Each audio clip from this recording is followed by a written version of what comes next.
So today I want to talk about how the best artists, the most brilliant minds and the best artists, as at least in society, modern society as we know it today, just simply could never be discovered. I was raised with this idea that, if you're a really talented artist, then the proof's in the pudding, right? Like Michelangelo and, or Paul Simon or, Robert Frost or any of these, that obviously that's like they're rare and these artists and these talents, and so we they're going to rise to the top. Society is going to laud them and support them, and give them all the tools they need to continue to create in this sort of in this dark expanse and bring more light to this darkness and hopefully help entertain us and after a long hard day's work, so we feel like we're working for something.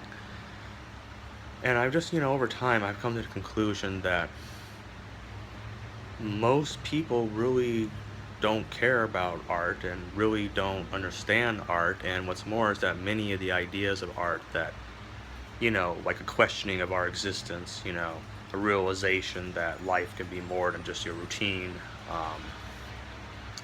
questions about, ethics, doing things like asking, like, what is time, or, or what is a feeling, what is emotion, why is it that this art recreates inside me a feeling, why do I, when I look at this, recreate a certain emotion, what is the symbol, what is the culture, all of that, okay? But the most talented artists couldn't possibly succeed because no one understands anything they're talking about. Maybe that's, you say, well, they're not artists then, but then again, like um Kafka, he committed, I think he died or committed suicide. No one understood him. Nietzsche went mad. No one understood him. Van Gogh, he killed himself because no one understood him. And then but then it was, oh, well, there was Picasso and there was Shakespeare, and, all this stuff. But Mark Twain died penniless, when they blame him because he made bad investment decisions and the forerunner to the typewriter. So he was a little out there, So what I'm just sort of trying to say is, like, if you think about how, like, the way an artist is supported is by how many units of work he or she sells to the populace, then if only 5 people in the world have the intellectual background or artistic sensibility to understand what you're doing, then they're not going to support you and you're going to die. And face it, you are going to die. I mean, unless, there's a spiritual path for you or you have, like, some great plan. If you decide in American society that you're going to, devote your life to art, you're going to die.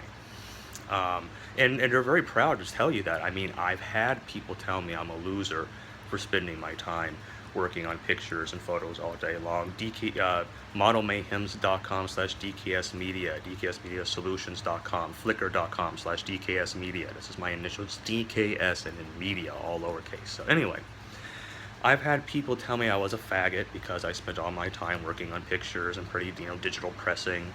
I've had people tell me I was like an intellectual recluse and that I didn't have any social skills.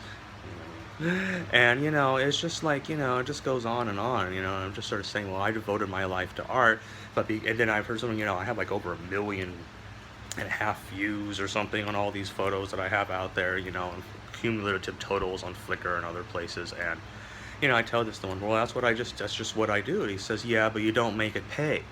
I mean, if you don't make it pay, who cares?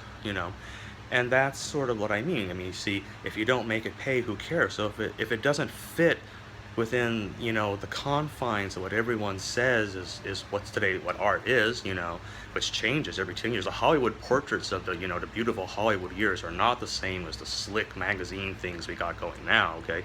But if you have an individual voice that you're trying to express, and all I can say is be thankful that they don't.